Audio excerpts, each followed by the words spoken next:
And there we are. I think we've hit 5 o'clock. Hello, one viewer. Very nice to see you. Yeah, I'll give you this one. Hello. I do love when he does that. Well, I've got to press a button to make him do it, so technically I could do it over and over. But I guess it loses its charm once I've done it 20 times. He is very cute, though. So we're back in Astroneer, and I have zero clue what I was doing last time. I feel like that's going to be my mantra for this game. It's just I don't know what I was doing. Let's go find something to do. Tell you what, I'm going to build some more storage before I get going with anything else. I want a platform, and I think I need compound for the storage things. Let's go find out. No, I need resin. Oh dear. Come back here. We're going to drop that and pop one of those back there and pick this one up. There we go. So I'm looking forward to having a bit of a conversation about expectations and demanding thoughts, which we touched on it a little bit yesterday, but I figure it's kind of its own whole topic, so we can take a bit of dedicated time to talk about that once we're ready. I might give it a few more minutes of just pottering around in here while we wait to see if anybody else is going to join, but otherwise it'll be just me and you, my one dear viewer. I want this here. Let's unpack. And we're going to connect those two. And we're going to grab that over there and unfold it. Now that we've actually used a bunch of resources to make storage, we probably don't need quite as much space as we wanted before, but we'll need it in time, so it's all good. We can just pop things on there so long. And I'm going to go ahead and make some more tethers. There we go. I think I remember something about being in the northwest of the map, but let's just double check. Or northeast? It's down this way as far as I remember. Yeah, I don't see any other tethers around, so it must be down this way. Let's go have a look-see. There was a hole in the ground that I was digging and hoping to land up somewhere useful down there. Not this hole, as much as I want to get down there. I'm not sure where that hole is. Oh well, we'll see. I'm also curious because this might not be the best time for the people that have been here viewing before. And yeah, I guess we'll have to wait and see. I was hoping that it might suit some people a little better than others, seeing as, well, I've seen a fair few streams that like to run fairly late at night. And I think there's a few people that kind of want to get to bed before then. What direction is this? This is southwest, which I'm fairly certain it wasn't in that direction. No, it's got to be the other side somewhere. Let's go look. And as time drags on, I'm thinking, well, maybe we're just going to be talking about expectations with just you and I. Let's follow this one. Is it? Wait, it's not down. Is it down here? It is down here. Okay, wait, what direction was this? Let's go see. This is southwest of here, so it was northeast, actually. It was northeast. Okay, cool. Well then, let's disappear down the rabbit hole and see what we can find here. So, I'm sure somebody mentioned to me that there is a way that I can see... Wait. Hover to view. No, that's not what I'm looking for. Somebody mentioned that there is a way to see the name of the person that's connected. As much as I don't mind people lurking at all, it is nice to know whether it's a familiar face or whether it's somebody new, or do I need to throw in the whole introduction spiel, or do I just carry on where I left off last time? Let's just see what else was here. I didn't actually have anything down this way because there is nothing else down this way. Oh, and I have the work light now. That's going to make life a lot easier. You can really see it's a lot brighter around me. Let me grab some drink and we'll jump into conversation. So, the last time we were talking about mindfulness, and along the way, I got sidetracked, as I'm prone to do, and we were talking a little bit about expectations and demanding thoughts and things that people want and their preferences, and we touched on it briefly, and I thought it'd be nice to take a little bit more time to talk about the concept, because I think there's a whole system of therapy that's based off of purely learning to identify and be mindful of your demands and learning how to deal with those and to potentially change them into more useful thought structures, which would typically be what we call preferential thoughts. So let's see. Okay, let's do the research down here, and then we'll see what else I was doing. It is really nice and bright, and I'm enjoying the cave a lot more now, much less of that claustrophobia from before. Let's just check. No, I don't have the stuff I need for that, so I'm going to keep going this way in the meantime. So typically when we're talking about these types of thought processes, we're usually interested in the types of thoughts people have about three different things. It can be about themselves, the thoughts can be about other people, or the thoughts can be about the world in general. And what we find is that a lot of people have a propensity to express these thoughts in a very demanding way.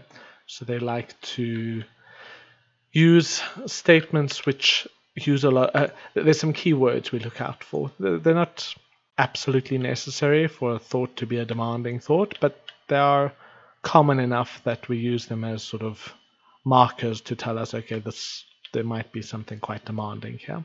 So the words we look out for in people's thoughts, we listen out for when people are using phrases like they must, or they should, or they have to do XYZ. So, for example, demands that a lot of us might of ourselves, and things that on the surface of it might sound quite logical. For example, I can say a demanding thought that probably occurs to me often enough is the idea of I must be punctual. And that, I mean, even in the stream, I put a message on the stream saying we were going to start on the hour.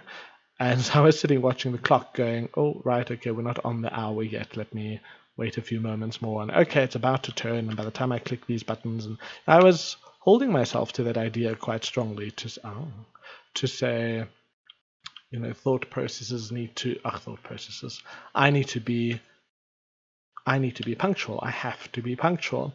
And punctuality in itself is not really a bad thing on its own. It's perfectly okay for a person to hold the desire to be punctual.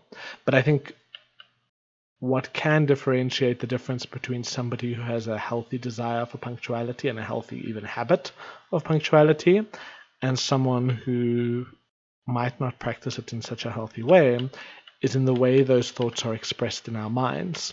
So the concept here, when we're looking for demanding thoughts, we might find person A uses the thought, I have to be punctual.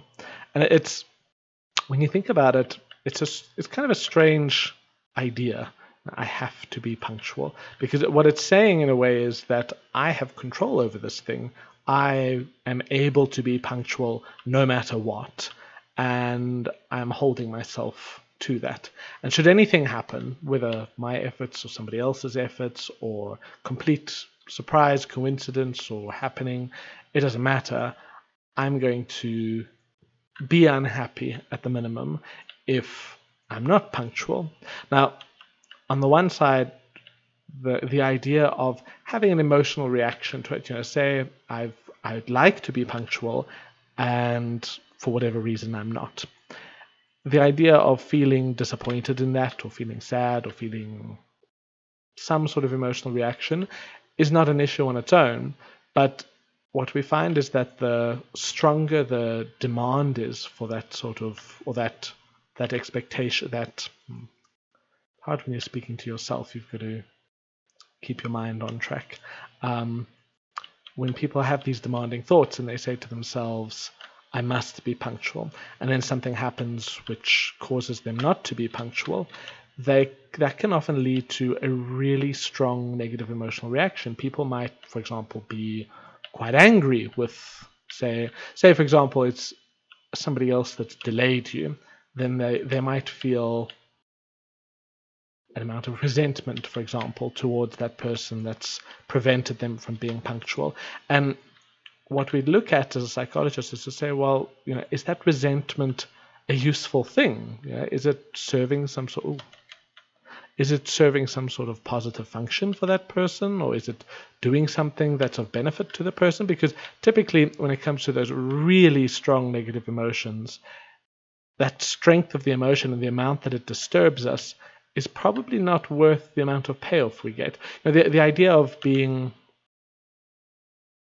disappointed that it didn't happen, that makes sense on a functional level, because that disappointment might drive me to do what I can to try to be punctual the next time, to ensure that I'm adequately prepared, or to ensure that other people are less likely to influence that in a bad way. But don't drop it. There we go. But at the same time, it's possible that even if I prepare as well as I'm able to, that might not be enough. I might still end up being tardy. And in that case, no matter how much of that negative emotion I'd had, it's not going to make a difference to whether or not I gain the thing that I wanted, which in this case was to be punctual. And so our thought is we'd like to keep the concept of negative emotions. They can be useful things to a degree, but not necessarily to experience them to such an intense degree that perhaps even, for example, if I'd felt resentment towards somebody that made me late for something, that might actually interfere with my ability to keep myself on time, or to function and do what else is actually important to me. I might get so caught up in that resentment, and there doesn't seem to be a good logical reason for that. And so the concept here is that this resentment would then be based off of this demanding thought. I have to be on time. I must be punctual. I shouldn't be late, and something along those lines. I remember I said to the northeast, which is this way. Great. Okay. So rather than that demand, because now the thing is, I don't want to give up on punctuality. I'm not trying to say I'm going to change my values that now I no longer care about punctuality. It is still an important thing to me. Instead, what I'd like to change is the amount of negative emotion that comes out if ever I'm wanting to be punctual and I'm not able to be for whatever reason.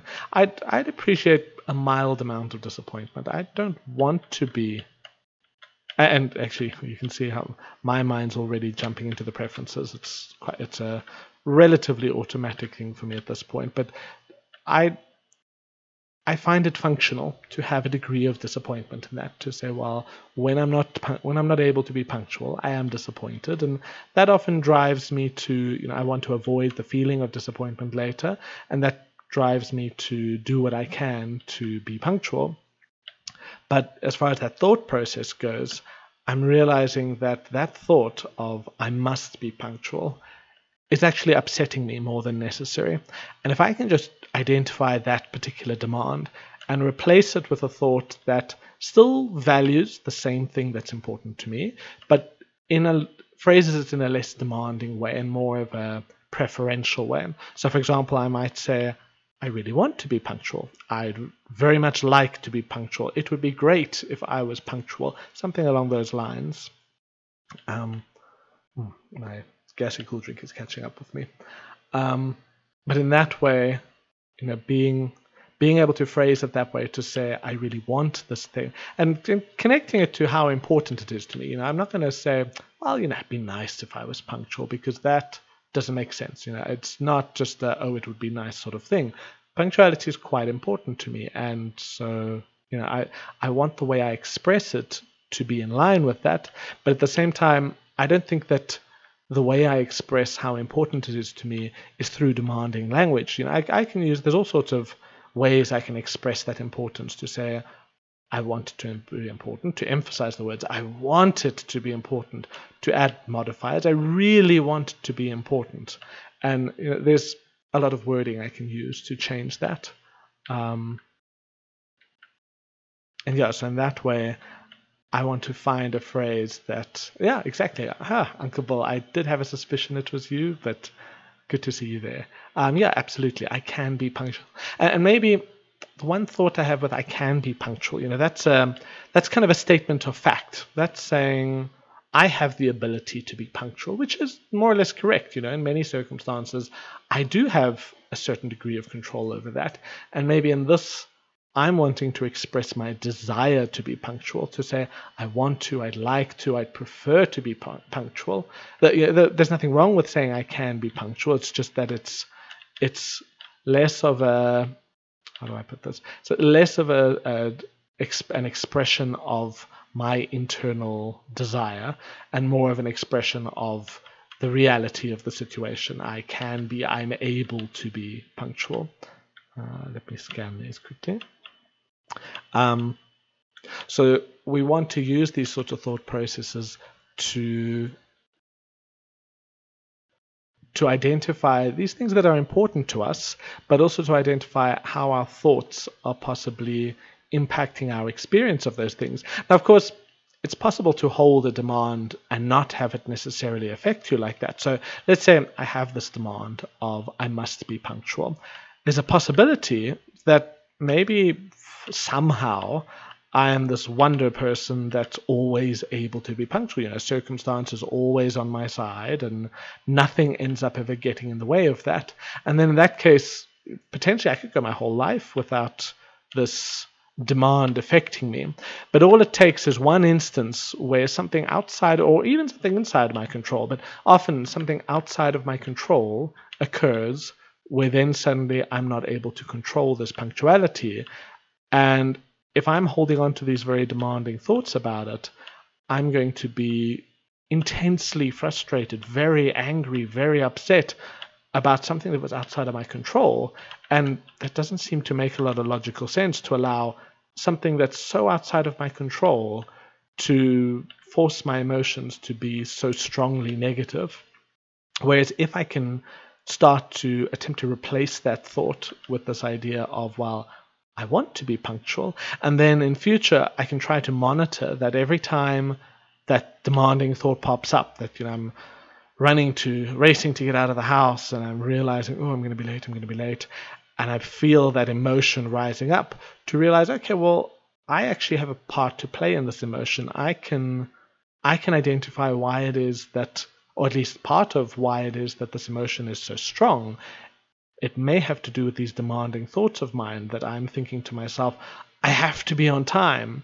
And if I can stop and analyze that, what are we doing with these? And identify demanding elements in it to say, okay, well, I'd like to be punctual. That then it's not necessarily going to instantly take away that strong emotion I may have had, but over time, the more I practice this and the more I make it a part of my everyday experience, the more it's going to become my reality, that I'm going to reach a point where I'm faced with something that threatens my ability to be punctual, and my head is going to go, oh, that's not good, I don't want that, that's unfortunate. And my emotional reaction is going to match the rationality of that preference, because in that sense now I'm controlling how intense this negative emotion is at the end of it. I can't necessarily control the details of this outside world that are causing me to be tardy, but I can at least influence these emotions that previously might have been, I'm getting stuck, previously might have been quite overwhelming, and now with this new thought process might just be there, but not necessarily debilitating or excessive, or I think you get the idea. And that's the concept behind therapy that focuses on these demanding thought structures. I'm still going in the right direction, I hope. Right, let's keep going and we'll see. Maybe I've missed my turn off at some point, but maybe I also did just run really far. Or did I go in circles somewhere? Wait, here we go. This should be where it goes up. Yeah. Geez, I didn't realize I was that far underground. But so this is the basic concept. And what I really love about this process is that it's quite the universal thing. It's not just, it's not that, oh, some people have these demanding thoughts and, oh, well, that sucks for them.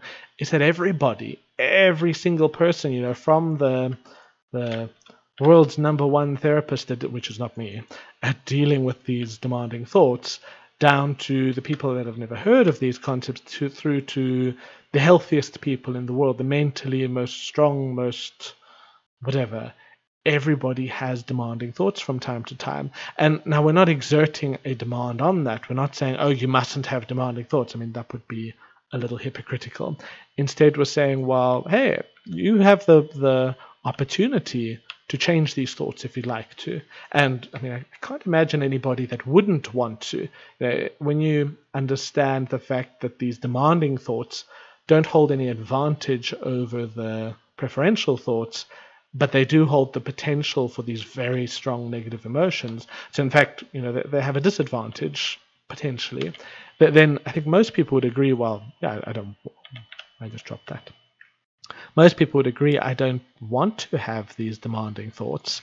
And then it's, you know, you're a small practice away from being able to effect change in that, to get it to the point where you say, well, I can identify these demanding thoughts and I can learn to be far more accepting and far more realistic to say, well, I can't control all the factors in this, but that's unfortunate, but it's not the end of the world. I can, even though I can't absolutely control this punctuality, that's okay. I don't always like it, but it doesn't have to upset me any more than X amount. I'm hoping my monologue made sense, Uncle Bill. I do find it's a pity that there aren't more people to talk about this, because what I often like to do with this then is to prompt people for, right, I'm running away when I should actually be standing around for a little while longer. Let's go make ourselves some more storage while we wait. But yeah, so I like to try to prompt people to say, you know, are there any demanding thoughts that you might be aware of that you potentially hold that might benefit from analyzing in this way, in identifying whether or not there's a demanding thought process and figuring out if there's a way that we could express that thought in a more rational way, in a more, what's the word? Well, I default to the word rational because the developer of the system, Albert Ellis, he spoke about rational and irrational thoughts. And his concept was to say rational thoughts are thoughts that serve two functions.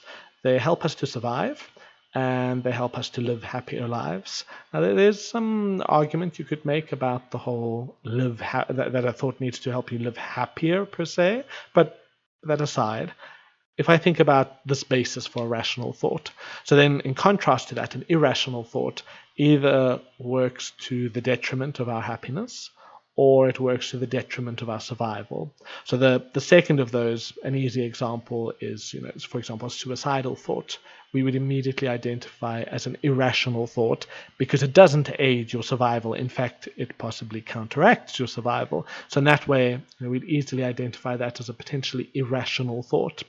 Whereas thoughts that affect this happiness are probably the more common of the demanding thoughts, or at least the ones that people experience but don't identify more often. Okay, we've got some storage. Let's see what's happening at the smelter. Hole 1. This machine is kind of slow. Let's take this one over here and put the empty one there, because then we can load off all the new stuff onto this and it's within reach of the smelter. What was I saying? But yeah, so then as to look at thoughts that affect our happiness here, if we take that punctuality one, we have those two options. The one thought saying, I must be punctual, and the other thought saying, well, I want to be punctual. And if we understand the effects of those two thoughts, we realize that one of them, the demanding thought, holds a strong potential to make me more unhappy than I need to be. Whereas the other thought, it's not necessarily preventing me from being unhappy. I might still experience some version of unhappiness through not being punctual, but at least it's limiting the extent to which that negative emotion occurs. So I'm mildly unhappy, somewhat annoyed, as opposed to fuming, frustrated, angry, and so on. What have we got here? That can go... Ooh, can we reach the back ones? I don't think so. You can see there's no organization to my storage at the moment, but we'll get there. And this is 20 minutes away. Okay, we're going to be waiting a while. Let's pick up some of these. Pop them on here. See, later I'll have a bigger platform for this, and then all of these will just auto offload onto a storage thing next to them, but for the moment we do it the manual way. I think I'll wait for this one to finish, and then I can load the last of them on. It's nearly there. But yeah, and that's the maybe the essence of this concept of demanding thoughts, and how we can exert our influence on them to, first of all, be aware of their existence, and secondly, once we are aware of that existence, to see if there's not a more rational, preferential thought that we can put in their place. And so we can use those keywords I mentioned before, those things like I must and I should and I have to, and try to replace those words with the preferential alternatives, things like I want, I like, I prefer. Really, there's an endless list of them. We're not going to, at least we're not very quickly going to run out of ways to say, I would like, it would be great, it would be wonderful, it would be fantastic if I could be punctual. So there's a lot of those we could be using. Oh, no, okay, I'm going to die. Goodbye. That was not on purpose, but oh well. I think it gives me let's give us a wave. Hello. And let's go find my body. It should be at the end of this. That was a bit of an oopsie. Although, I think it did actually find me something, which is quite amusing. Found me some stuff here. Okay, let's go grab this, and this, and this, this, and this, and this, and this, and this. Okay, we've picked my body. Is that love for my dead body? I'm not sure. And then, what do I want off of here? Need to be aware that I'm going to run out of oxygen at some point. So let's run back and get that. Yeah, there it's already complaining. I think I should be fine. There we go. Breathe. Okay, I'm going to run back out towards that. One thing with this is I find if you walk, you can time the new tethers to like just as they run out, well, as long as you're on the ball. But if you run, I can never quite get the tempo for it. There we go. Let's dig this up and see.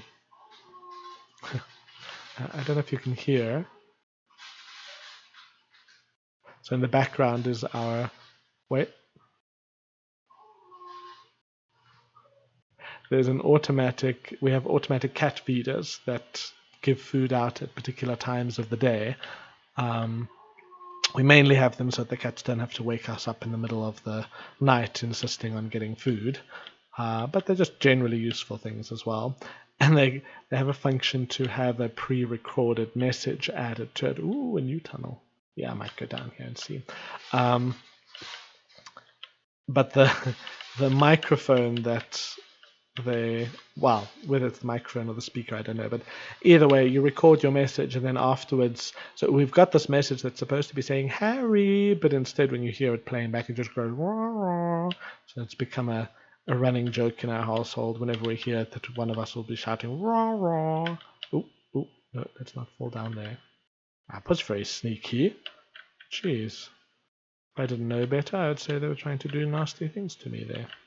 Okay, let's save ourselves from that the next time this happens. We're gonna... will that that be enough? That's not very... I haven't really done... No, let's rather do it this way then. Okay, now at least I've got a little bit more of a walkway to come down. Oh, I can put it a bit further, I guess. We were still attempting to suicide by running down this hole. And oh, a little further is that. No, no, no, no. This game is determined to catch me out here. We have compound. I think I can stop by for some. Oh, but goodness, these holes are everywhere. They're really trying to catch me. Oh, catch me out here. But I refuse to let them catch me. Wow. Says the guy who just died 10 minutes ago, 5 minutes ago. Okay, let's dig. Yeah, if we just stand here, we should reach a decent bunch of it.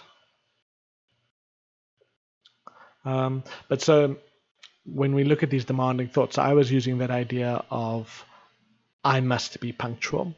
And like I mentioned in the beginning, these demanding thoughts usually come in 3 flavors. So we often have demanding thoughts about ourselves, something like I must be punctual. We also often have these sorts of thoughts about other people. So I might take the same one and say, other people have to be punctual. If we've organized a get together, they must be on time. How's my... Oh, there we go. Nope, I tried to catch it, but it fell. Now other people have to be punctual. They must be on time. They mustn't be late. And so then it's fairly easy to think of, you get some people who get quite upset if you've organized a get together and you or somebody else is quite late to that. They can really seem to be extremely angry about it too. And in there we start to recognize the pattern of people that hold particularly demanding thoughts about a certain concept. Okay, I think it's probably time to try and get some organization going here. Let's move up onto there, and then we're gonna put this one over on that platform, and we're gonna load the compound out on here for now. Okay. Can I stand over here? There we go. So if I think about then other people that I might have demands on them, they must be punctual. They should be nice to me. They should always be polite. They shouldn't cut in front of me in traffic. I always like the traffic example to use with clients. We start to realize there's a lot of very common examples of things that a lot of people may hold on to, that there's demanding thoughts people have about lots of others. The prime minister should not be corrupt. And morally, and to take an extreme example, I always like to use an example of one to say some people like to use the idea of other people shouldn't murder. And now morally, I agree with that. I do agree that morally it's not the right thing to do. It's a very bad or very... We'll stick to the word bad for now. It's a bad thing to do to murder other people. But when it comes to my own emotional functioning, if I sit here and sort of think the thought really hard to go, they mustn't murder people, they mustn't murder people, how much effect am I having on other people's propensity to murder others? Basically zero. My thoughts are not directly impacting the reality around me. And this is what's important in this, is I'm perfectly allowed to hold on to that moral idea that says, I think it's incorrect, it's wrong, it's evil to murder other people. But when I look at that thought, that idea of holding on to that thought of people mustn't murder others, it doesn't achieve anything. And by changing that thought to a preferential thought, I'm still able to act as morally as I would have before, to prevent as much murder as I was able to before. I'm just now able to eliminate a lot of that negative emotion that's attached. And in that way, that's quite the golden thing to me, honestly. That's such a powerful thing to say, well, in some ways, that unnecessarily strong negative emotion from before might have actually led to me being less effective at ensuring the things that I want are the way I want. Whereas, oh, hello, have we hit? No, we haven't hit the surface just yet. We're just near it. But so if I can start to identify these demanding thoughts and realize that, well, it's actually a lot more functional for me, both for my own emotions and in turn for affecting the world around me and preventing my emotions from getting in the way of that, it's a lot more functional for me to have these more preferential thoughts, which in turn lead to much less strong emotional reactions, which, okay, let's give myself a walkway before I drive myself nuts on that. Let's make life that little bit easier for me. And still, I'm still holding on to that moral concept. I still am firmly with the idea that murdering people is wrong. I'm just realizing that I don't gain anything by clinging to this demanding version of people mustn't murder other people. And now remember, this is my internal world. On the outside, I don't need to I'm not saying that we can't express demanding thoughts to other people. So always, like, some of my clients might be parents. I always like the example with them to say, if your kid is doing something they shouldn't be doing, there's nothing wrong with you stating to them, hey, listen, you mustn't do that. The importance here is that we don't want these thoughts to become internal things in us, because as just thoughts, they don't affect the world around us. Whereas maybe expressing that thought to a person in a demanding way, if I had a child who, in version 1 of the scenario, I said, Johnny, it'd be great if I had a viewer named Johnny, but Johnny, you mustn't do that thing. It's probably going to have a certain level of effect on how likely they are to do that thing. Whereas if I say, in a sort of mild preferential way, Johnny, I'd really prefer it if you didn't do that thing. I'll grant it that, he's maybe more likely to test his luck in that version and still do what I didn't want him to do. So in this way, I'm still free to express express demands to other people, but I'm just clear in that in my own head, I'm recognizing that it's not useful for me to hold on to demanding thoughts, that instead I'm going to try to identify all of my demands as well as I can, that I'd like to, not I must, I'd like to change those thoughts into preferential thoughts and take it from there, basically. I think I want to keep going down this. Wait, is it this cave? Was it? Oh no, wait. Oh no, this is my old cave. Oh goodness. I wasn't actually aiming for here. Let's go back up. I want to go down that new one I was just digging the compound out of. Hey, viewer number 2 and viewer number 3, congratulations. You've missed the monologue. Poor Uncle Bill here was listening to me drone on, and yeah, you guys have missed 90% of what I was talking about. So I can imagine if I'm repeating it all now, poor Uncle Bill is going to have a hard time of things. So we've been talking about demanding thoughts and the idea that, right, just give me 1 second, I want to make sure. Yeah, I think this is where I'm wanting to go. Am I? Yeah, because I'm now southeast of the base. Yeah, okay. So we've been talking, I've been monologuing about the idea of demanding thoughts not being very useful to us, and in fact potentially being quite problematic thought processes. And so trying to look at how we can identify demanding thoughts in ourselves and come up with more rational, healthy, alternative ways to express those thoughts. Let's make that a little bit wider. Actually, let's not dig under myself, shall we? Uncle Bill, thank you. If I do drone on, I trust that you'll let me know. So we'll cover that if we get to it. But so I was telling Uncle Bill earlier, multitasking. Well, you're doing a better job than me then, because as you can see, I'm not doing the best job in the world of multitasking down here. But that's okay. I'll get there. Nope, I need to go back up and find myself some oxygen. And nope, I don't want to look at the tether. I want to pick up the tether. Then, there we go. We'll stick it there. And we'll plop one down here. Ooh, I don't actually want that hole in the ground there. let's... Okay, I think we're sorted there. So, as I was mentioning earlier, we've got these demanding thoughts generally about three different things. And so, on the one, it might be about ourselves, this idea of I must be punctual versus its counterpart of I want to be punctual.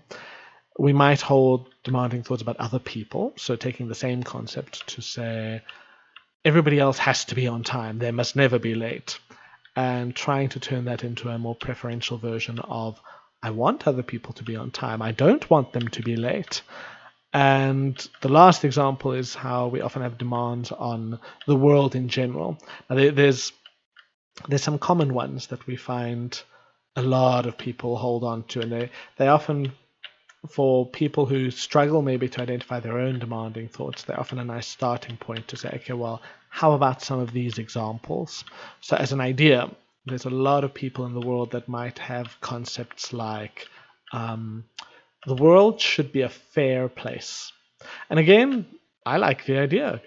If somebody knows how to make the world a fair place, that sounds great. Sign me up. I'd really like to get that going. Wait, I need tethers.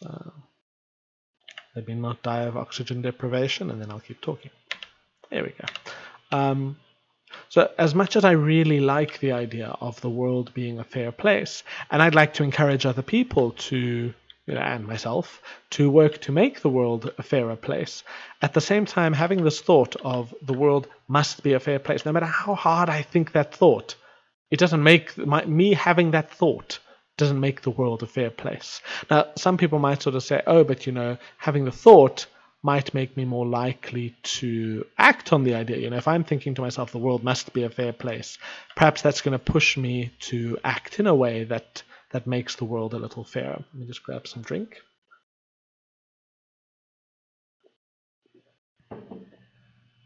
And by drink, I mean Dr. Pepper. Amazing stuff. I love that I finally live in a country where you can buy Dr. Pepper and it's not a foreign drink. It's not an imported thing. It's just normal. It's way better than Coke. But yeah, so this idea of the world should be a fair place. I'd really like the world to be a fair place, and I'm aware that there are actions that I can take to contribute to the world being a relatively fair or fairer place.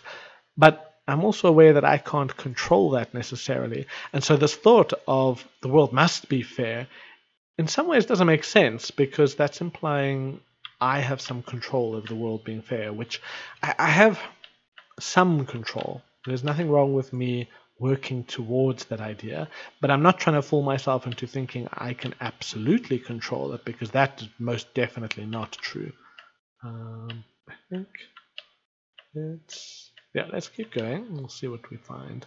Usually you find like a big cavern if you keep digging this way.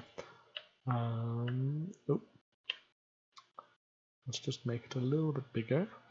I see it's messing with my viewpoint a little bit. But if we can look at that thought of, there's a basic desire in there underlying that demanding thought. There's this idea that I want the world to be a fair place. And it makes sense for me to be able to express that in my thoughts and to other people. And it's a useful thing for me to be aware of. But if I can identify it as what it is, it's a preference that I hold. If I can identify that, even if it takes me a little longer to dig down, I just like having a somewhat smooth ride down. Oh, there we go. Hey, Coder. Thanks for coming around to say hi. No worries, man. Yeah, I'm trying out the time schedule like this. I don't know if this is better for people or worse, or as it is, I've actually got some stuff I need to do tonight, so I'll be heading out in about 15 minutes, I think. But I'm glad you could stop by. But yeah, so this idea of the world being a fairer place, if I can learn to express that in my thoughts as I want the world to be a fair place, then I still have every action available to myself to act on that. I'm still just as capable of doing things to make the world a fair place, whatever is within my power, whatever I feel is reasonable for me to do and acceptable for me to do. And by all means, I can do those things. But if I can let go of this thought that the world must be a fair place, and then being, hugely upset every time I discover something that makes me realize it's not such a fair place, and instead I can hold on to this idea of, well, I want the world to be a fair place, and let's rework this. I need to be able to come from up here, but I want if it went that way. I want this one, I think. Yeah, I want that one. There we go. Okay, let's keep going this way. Oh, was there a tether there? There was, and I've just dropped it. So if I can identify this thought of the world must be a safe place, or well, there's another one, but the world must be a fair place, and I can adapt that and try to replace it with, I really want the world to be a fair place, I can then remove potentially a lot of the strength of those negative emotions that occur every time I'm confronted with a world that, quite frankly, isn't a fair place. And in turn, because I'm not as affected by such strong negative emotions, did I ran out of tethers. Oh, but I have more. Yes, I have more compound. Okay. This is a long tunnel. It's going to take me forever to get back upstairs, but oh well. Come here. There we go. If I can change this thought, then I'm helping myself to have a more functional approach to the world, that even though it's unfair, I can manage that a lot better than if I had not affected. Ooh, those plants. Wait. Oh, no, yes. Oh, I like those. Sorry, I thought it was a green gas plant. Those ones are evil, but research items are welcome. Oh, no, I've spotted the same one and been freaked out by it twice. And so that's the concept behind this, is being able to learn to be aware of these irrationally demanding thoughts and recognize what it is that's underlying them that I'm really wanting, but changing them to be preferential thoughts so that they don't create as much negative emotion as what I might experience otherwise. And that's the general concept behind it. Now, Albert Ellis, the guy who developed this approach, he liked to say that people are generally responsible for 90% of their own 90% of their own negative emotions, and that if they can master this process, they can start to live a life where they really experience much, much, much less levels of anxiety, depression, fear, hurt, sadness, all of these things, that they can turn them from dysfunctionally strong negative emotions into functional emotions and normal, always careful of that word, but normal levels of emotion. Let's put that on here. Does it change? It does kind of change my lighting if I do it that way, though. If I put it on here, I think it's more consistent. So if we put the power cells here, I just like putting things on the, what is this even, my gun? I don't know. Put it on here so that then whenever I'm digging things up, I don't have to pull them off of the gun again.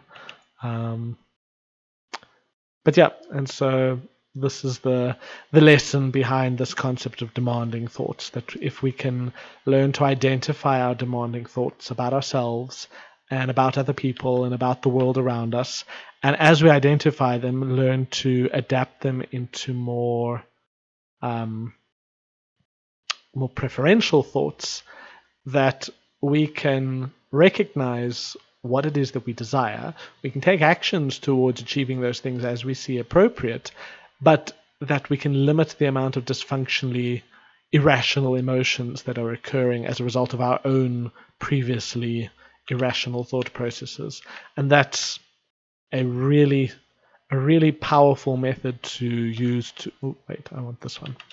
A really powerful method we can use to affect our emotional experiences, that we can go from these very strong negative emotions that can be quite disruptive to experiencing emotions that are quite appropriate, but still generally on a functional level, and that can help us to to survive more successfully and to be happy more successfully. So yeah, that's the general concept in that. What did I see in there? Okay, I'm just keeping an eye on the time. I'm wanting to finish at about 6 o'clock. We're going to view some potential new places to stay in the not too distant future, and I just want to make sure I'm keeping track of that. I need to go get myself ready to head out later. I think the appointment's only at 7, but we've got to drive there first, which will take a bit of time. So yeah, I thought today was just going to be an hour's... Oh goodness, this pathway feels like it just keeps going and going and going. Can I? No, I probably can't. Okay, I'm going to have to drop this and pick it up again. Oh, wait. Ah, yes. Okay. How am I going to... there's a bunch of holes down there, and I'm kind of worried. Ah, good. I found a stable spot. Well, relatively stable. Yeah, I wanted to make sure I was sticking to my schedule fairly well, because I'd like the stream to be relatively predictable, so that, you know, as people are coming to join in, they can come to expect that it'll be there at certain times. With, I'm sure, some exceptions, but I'm not being demanding on myself there. I really want to have the stream at particular times, but I'm not telling myself that I have to have it at those times, because that would be creating unnecessarily strong negative emotions, or at least the potential for those. I think, yes, my research chamber is freed up. I can go pop this in there. I'm not sure if time actually passes in the game while you're not in the game. I guess we might be able to find out. So this needs 18 minutes. I think it doesn't. I think once I save, the next time I come in, it'll be at the same point as when I left and saved. But let's find out, I suppose. What did I collected a bunch of something this time. Let's see what I've got. I've got resin. Just out of curiosity, does resin go on the smelter? No. Okay. Just thought I'd check. Where am I popping this resin? I've got the world's largest collection of aluminum at the moment. I must research vehicles soon, because I know vehicles use resin to build. But I could use the resin to build more storage things. I don't know. We'll see. We'll see what I plan to do with all of that. Actually, let's go do that, because then I don't have to run out of storage space. I want a platform. I want medium storage. Okay, and that's used up the resin in my backpack, and now I just have 2 seeds to plant. I think I made this my planting area before, so let's do that again. These things give you research items once they've grown up, which is really cool. Alright, so we'll plant these, and then we'll call it a day. Yeah, I'm not sure if you guys have any questions or comments on this demanding thoughts process. Happy to try to explain it in ways that make more sense if I wasn't very clear before, or to just give examples of it or talk about your own versions of it. Yeah, I do think it's something that at some point in every therapy process I try to introduce every client to, because it's such a phenomenally powerful thing that, much like the mindfulness, I think it's an incredibly powerful tool. And just like any of these tools, the more we practice it, the more we use it, the better we become at using it, and the healthier we become, and the healthier we are, the more we're able to use these tools. And yeah, I've always loved that there's this phrase called a vicious circle, but I don't know that there's a phrase to describe the opposite. A positive circle, that the more positive things happen, the more they build upon themselves. If there is a good phrase for it, at least I haven't thought of it. Let's pop this over here and unpack it. Pop this one on top. And unpack it. And that's just good. Okay, then I think I'm a few minutes early, but that's okay. You guys are not overwhelming me with questions, so I'm gonna call it a day for now, and I'll be back on tomorrow morning at 11 o'clock. That's gonna be fun because I have to make sure I get myself up and at it early enough. Ooh, actually, I can move those when I come back. So what I'm going to do, I'm going to face this way and end the stream as I started it by saying, well, he's saying hello, but I'm saying goodbye, and I'll see you guys tomorrow.